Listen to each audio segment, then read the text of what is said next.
Delhi blast case में जांच जारी है। बड़ी खबर आ रही है, जांच में 3 विदेशी हैंडलर्स का नाम एनक्रिप्टेड ऐप के जरिए शेयर किया जा रहा था वीडियो। और आपको बता दें 3 विदेशी हैंडलर्स का नाम सामने आया है।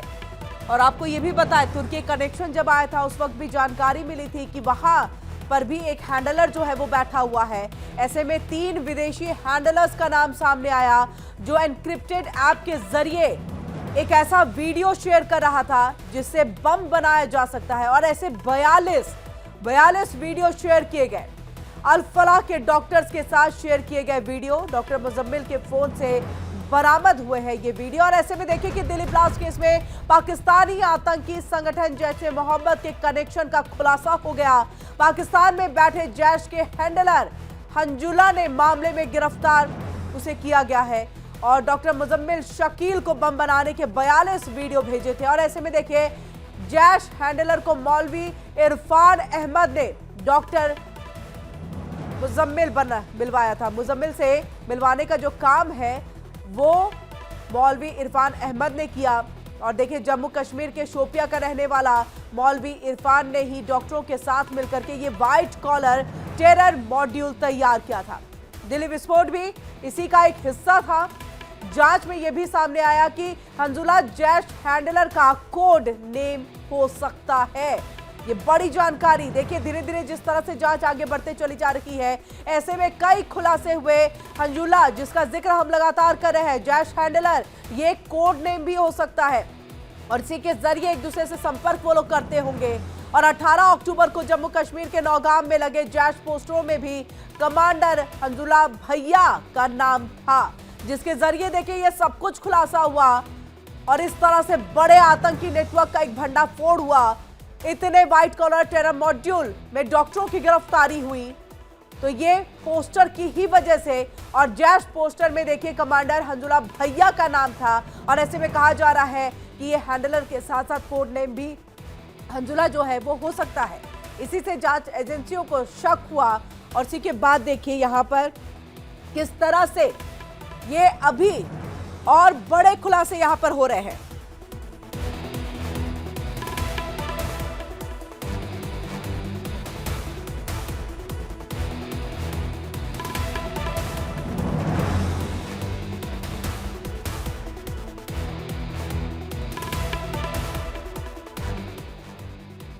लिया गया, उनके नाम सामने आ चुके हैं। 3 विदेशी हैंडलर्स हैं। और ऐसे में ये भी देखिए दिल्ली ब्लास्ट मामले में जांच किस तरह से आगे बढ़ते हुए और कई बड़े खुलासे। बड़ी जानकारी के लिए सीधे अपने संवाददाता को रुख करेंगे। रजनीश हमारे साथ जुड़ चुके हैं। रजनीश, 3 विदेशी हैंडलर्स, साथ ही एनक्रिप्टेड ऐप, इन सबका जिक्र और देखिए एक कोड नेम जिस पर शक हुआ, उसके आधार पर इतने बड़े आतंकी नेटवर्क का भंडाफोड़ हुआ, हंजुला, ये सब कुछ सामने आ रहा है। ये डॉट्स को अगर जोड़े तो कितने बड़े दहशत फैलाने का एक मंसूबा लेकर के ये सभी चल रहे थे। और अभी फिलहाल में कार्रवाई के दृष्टिकोण से क्या कुछ चीजें आ रही हैं सामने? देखिए, अगर इस पूरे काम की अगर बात की जाए या पूरी इन्वेस्टिगेशन की बात की जाए या फिर जिस तरीके के जो लाल किले के बाहर जो ब्लास्ट हुआ उसकी बात कर ली जाए और इस इन्वेस्टिगेशन को कंपेयर करें उस ब्लास्ट से, तो मुझे लगता है कि बहुत कम जो है वो नुकसान पहुंचा पाए ये आतंकी भारत के लोगों को। हालांकि अगर बात की जाए जिस तरीके से जो आतंकी वारदातों की जो प्लानिंग की जो बातें सामने लगातार इन्वेस्टिगेशन में आ रही है, अगर वो एग्जीक्यूट हो जाती तो भारत का मुझे लगता है कि ज़्यादातर शहरों में ये एक साथ ब्लास्ट करने की प्लानिंग इनकी थी। किस तरीके से ये लोग एनक्रिप्टेड मैसेज के जरिए बात कर रहे थे। आप सोचिए जो मुजम्मिल था, मुजम्मिल के जो है 4 विदेशी हैंडलर्स जो है वो बात कर रहे थे। एनक्रिप्टेड जो ऐप के जरिए ये बात की जा रही थी और इसके अलावा 40 से ज़्यादा जो है वीडियोस बम बनाने के इनके साथ शेयर किए गए थे, जो मुजम्मिल के फ़ोन से जो जांच एजेंसियों ने बरामद किए। अब आप सोचिए कि अगर ये सारे जो है वो 42 वीडियोस को अगर एग्जीक्यूट कर दिया जाता तो 42 जगह ये लोग ब्लास्ट कर सकते थे। और अगर 42 जगह ब्लास्ट होता तो आप सोचिए कितनी बड़ी वारदात ये अंजाम दे देते और कितनी बड़ा जो है वो लोगों के जान माल की हानि होती। हालांकि अभी जो है किरण, अभी इन्वेस्टिगेशन जारी है और एनआईए लगातार इन्वेस्टिगेशन कर रही है। ईडी ने अल-फलाह यूनिवर्सिटी पे अपना शिकंजा कस दिया। इसके अलावा फरीदाबाद क्राइम ब्रांच ने एसआईटी गठित कर दी है वरुण दहिया के नेतृत्व में। तो अब तमाम चीज़ों को लेकर ना सिर्फ अल-फलाह यूनिवर्सिटी बल्कि तमाम वो डॉक्टर्स जो इस जो है वो लाल किले बम धमाके से जुड़े हुए थे या कहीं ना कहीं उनकी भूमिका इससे जुड़ी हुई थी, उन पे कहीं ना कहीं शिकंजा कसता हुआ नजर आ रहा है। जी बिल्कुल, और इसी के साथ रजनीश, 3 विदेशी हैंडलर्स जिसका जिक्र हमने पहले भी किया था कि एक विदेशी हैंडलर जो है कि तुर्की से कनेक्शन था उसका, आतंकी उमर भी वहां गया था, शाहिर भी वहीं पर भाग रही थी भारत छोड़ करके। अब ऐसे में इन 3 हैंडलर्स के बारे में क्या कुछ जानकारी निकल के सामने आई? ये पाकिस्तान के हैं, तुर्की के हैं, क्या इनकी गिरफ्तारी को लेकर के कोई आगे जो है बात आ रही है कि किस तरह से इनकी गिरफ्तारी हो, क्योंकि हैंडलर्स का पकड़ा जाना बहुत जरूरी है। देखिए किरण, अभी जो है वो जांच एजेंसियों के सामने 4 लोगों के जिक्र सामने आए, जिसमें से 3 लोगों की पुष्टि हो चुकी है। अभी एक और जो हैंडलर्स है उसके बारे में जानकारी इकट्ठा कर रही है, इसीलिए मैंने आपको 4 हैंडलर्स का जिक्र किया था। लेकिन जो अभी जो जांच एजेंसी उनके मुताबिक अभी 3 हैंडलर्स के बारे में जो वीडियोस है वो मुजम्मिल के फ़ोन से बरामद हुए, जबकि चौथे आदमी के बारे में लगातार जो है वो जांच की जा रही है। अभी अगर जांच एजेंसियों की बात की जाए तो अभी तक ये इन सभी जो हैंडलर्स, जो विदेशी हैंडलर्स हैं, इनके बारे में अभी कोई डिटेल शेयर नहीं की गई है। उनका एनआईए के सूत्रों का कहना है कि अभी डिटेल शेयर नहीं कर सकते हैं, क्योंकि अगर डिटेल शेयर करते हैं तो ज़ाहिर तौर पे उन हैंडलर्स तक पहुंचना बहुत मुश्किल हो जाएगा और वो लोग कहीं ना कहीं भाग जाएंगे। इसके अलावा एक और ब्रेकिंग खबर मैं आपको दे दूं, हमारे सोर्स ये भी बता रहे हैं कि ये जो डॉक्टर्स थे ये आईएसआईएस आतंकियों से लगातार संपर्क में भी थे। ये आईएसआईएस आतंकियों से लगातार एनक्रिप्टेड ऐप्स के जरिए बात भी कर रहे थे। तो अब कहीं ना कहीं भारत में आईएसआईएस अपनी जड़ें बिल्कुल, ये बड़ी खबर आपने यहाँ पर रजनीश दी है। और भी जानकारी के लिए वापस लौटेंगे आपके पास, सीधे यहाँ से जम्मू का रुख करेंगे। रमन हमारे संवाददाता हमारे साथ जुड़ चुके हैं। रमन, कमांडर हंजुल्ला, ये भैया उस पोस्टर में लिखा हुआ ये नाम, और शक के आधार पर इसके बाद ये पूरे आतंकी मॉड्यूल का जो भंडाफोड़ है वो होता है। ये हंजुल्ला क्या कोड नेम था, क्या कुछ इसको लेकर के जानकारी?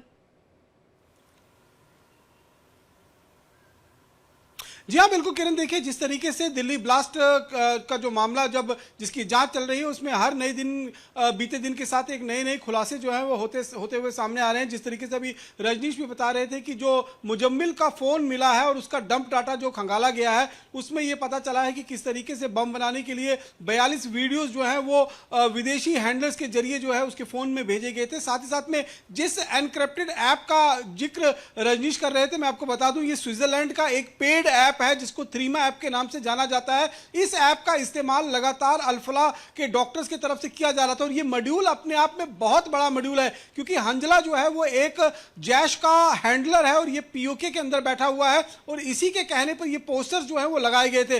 पोस्टर लगाने के पीछे भी अगर आप देखेंगे तो कहीं ना कहीं भ्रमित करने की कोशिश की गई थी, क्योंकि जो जैश का अल-फलाह का डॉक्टर का जो मॉड्यूल अल-फलाह यूनिवर्सिटी के अंदर काम कर रहा था उस पर शक ना जाए और सारा का सारा केंद्र ध्यान जो है वो कश्मीर डिवीजन में ही केंद्रित रहे, इसीलिए वो पोस्टर जो है वो कश्मीर के नौगांव इलाके के अंदर लगाए गए थे।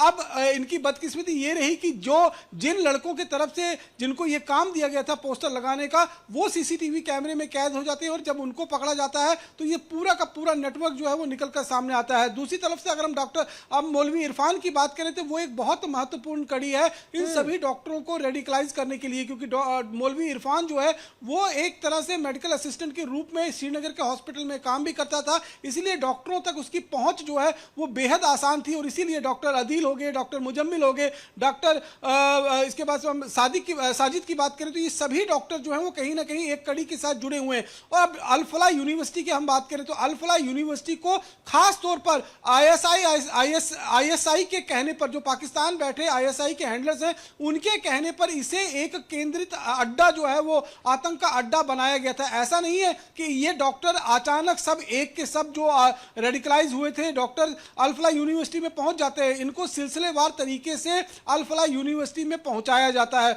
और ये भी बात निकलकर सामने आई है कि जब डॉक्टर अदील और डॉक्टर उमर तुर्की के लिए गए थे, तुर्की दौरे के लिए गए थे, जहां पर उन्होंने करीबन 21 से 22 दिन जो है वो बिताए थे, वहां पर जैश ए मोहम्मद के आतंकियों के साथ उनकी मुलाकात होती है और वहीं से उनको दिशा निर्देश दी जाती है कि किस तरीके से अल-फलाह यूनिवर्सिटी को आपने अपना एक जो है वो मेन एपिसेंटर जो है वो बनाना है और वहीं से सारी गतिविधियों को संचालित करना है। इसके साथ साथ में अगर आप देखें तो डॉक्टर अदील का जो भाई मुजफ्फर है वो इस समय अफगानिस्तान में, पहले दुबई में था, दुबई से अफगानिस्तान में आया है। तो ये मिडिल ईस्ट का जो कनेक्शन निकल कर आ रहा है, चाहे वो तुर्की का हो, चाहे वो अफगानिस्तान का हो, चाहे वो दुबई का हो, तो ये मिडिल ईस्ट का कनेक्शन भी जो है वो अब निकल कर सामने आ रहा है। और इसीलिए जांच एजेंसियां, खासतौर पर एनआईए, क्योंकि अगर इसका पूरा खुलासा देखेंगे तो जम्मू कश्मीर पुलिस की तरफ से ही इस पूरे मॉड्यूल जो डॉक्टर का टेरर मॉड्यूल जो है वो काम कर रहा था, उसका खुलासा जम्मू कश्मीर पुलिस की ही तरफ से किया गया था। और अब इसमें एसआईए एक तरफ से जांच कर रही है, एनआईए दूसरी तरफ से जांच कर रही है। तो लगातार एक सिरे को दूसरे सिरे और एक कड़ी को दूसरी कड़ी से जोड़ने की कोशिश की जा रही है। और इसीलिए ये जो एनक्रिप्टेड ऐप है जिसका जिक्र आपने भी और रजनीश ने भी किया, रमन, हम चाहेंगे उसके बारे में, क्योंकि यही वो एक कहे कि बातचीत का ऐप जो है जरिया बना, जहां जानकारी बाहर ना जाए, जहां तक पहुंचाना है वहीं तक पहुंचे। ऐसे में अब इस तरह के ऐप पर बैन लगाने की भी एनआईए की तरफ से और बाकी सुरक्षा एजेंसियों की तरफ से जो है वो कोशिशें की जा रही होंगी, जिसमें ना आपके फोन का डिटेल्स होता है, ना आपके आईडी जो है ईमेल आईडी उसमें लिखे जाते हैं, नाम नहीं, यानी आपके बारे में कोई जिक्र तक उस ऐप में नहीं, लेकिन फिर भी आप कनेक्शन दूसरे के साथ यानी कि कॉन्वर्सेशन जो है वो आप कर सकते हैं। देखिए, इस समय अगर हम देखें तो इस तरह के तमाम ऐप्स जो हैं वो ऐप स्टोर पर या फिर आईफोन के जो स्टोर है उस पर जो है वो अवेलेबल है, एंड्रॉयड के प्ले स्टोर पर जो है वो अवेलेबल है। जो थ्रीमा ऐप की जिसका मैं जिक्र कर रहा हूं, ये स्विट्जरलैंड का एक पेड ऐप है और बेहद ज्यादा संवेदनशील और एनक्रिप्टेड ऐप है। इससे इंफॉर्मेशन जो है वो बाहर निकलने के चांसेस बहुत कम होते हैं। हालांकि ये डॉक्टर्स का जो मॉड्यूल है वो कहीं ना कहीं टेलीग्राम का भी इस्तेमाल कर रहा था, टेलीग्राम के जरिए भी एक दूसरे के साथ संपर्क स्थापित करने की कोशिश कर रहा था। चाहे व्हाट्सएप ले लें, चाहे हम टेलीग्राम ले लें या फिर थ्रीमा ऐप ले लें, ये सारे ऐसे एनक्रिप्टेड ऐप हैं जिससे मैसेज जो है वो लीक होने के चांसेस बहुत ज्यादा कम हो जाते हैं। और क्योंकि इनका सारा का सारा कंट्रोल जो है वो विदेशों में बैठा हुआ है, विदेश की धरती से इसको संचालित किया जाता है, तो हमारी एजेंसीज जो है वो इस पर पूरी तरीके से बिल्कुल रमन नजर बनाए रखिएगा। अपडेट के लिए वापस लौटेंगे आपके पास। रजनीश, आपका भी बहुत बहुत शुक्रिया पूरी जानकारी पहुंचाने के लिए, और रमन आपका भी बहुत बहुत शुक्रिया पूरी जानकारी पहुंचाने के लिए। नजर दोनों ही बनाए रखें।